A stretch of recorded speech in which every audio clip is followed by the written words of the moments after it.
Welcome to Raj news. మానవ సంబంధాలు మంటగలిసిపోతున్నాయి. క్షణికావేశంలో తీసుకున్న నిర్ణయాలు ప్రాణాల మీదకు తీసుకొస్తున్నాయి. నిమిషం పాటు సుఖం జీవితాంతం బాధను మిగుల్చుతోంది.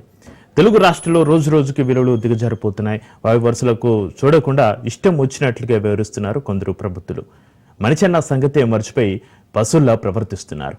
హైదరాబాద్, సైబరాబాద్, రాచకొండ కమిషనరేట్ల పరిధిలో దారుణ ఘటనలు చోటు చేసుకుంటున్నాయి.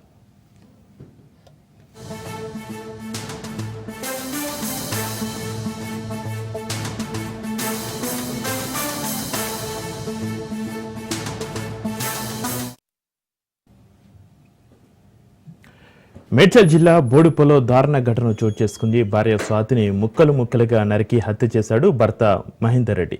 గర్భవతి అయిన భార్యను చంపి మృతదేహాన్ని ముక్కలు ముక్కలుగా చేశాడు. అనంతరం శరీర భాగాలను కవర్లో ప్యాక్ చేసి బయటకు తీసుకెళ్లి మూసి నదిలో పడేశాడు.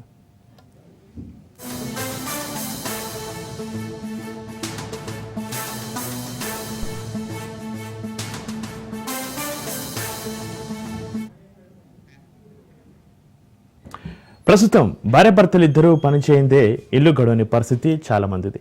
హడావుడి బతుకుల్లో పిల్లలు ఏం చేస్తున్నారో పట్టించుకునే తీరిక, ఓపిక తల్లిదండ్రులకు ఉండట్లేదు.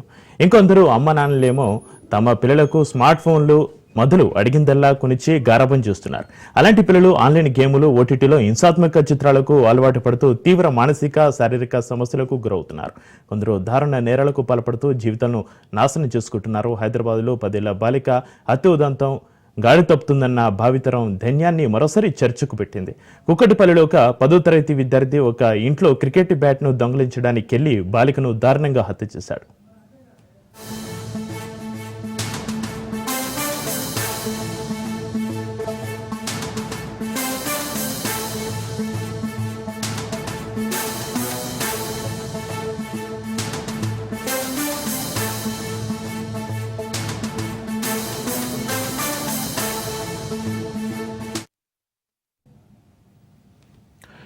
వెలుగులోకి వచ్చినవి కొన్ని, రానివి మరెన్నో ఉన్నాయి.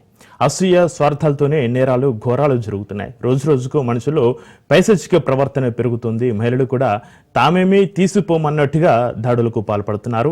ప్రేమించలేదని కొందరు ప్రేమిస్తున్నారని మరికొందరు, ప్రేమ వివాహాల పేరుతో ఇంకొందరు, ఘర్షణలతో మరికొందరు, ఇలా అనేక కారణాలతో దారుణ హత్యలకు తెగబడుతున్నారు.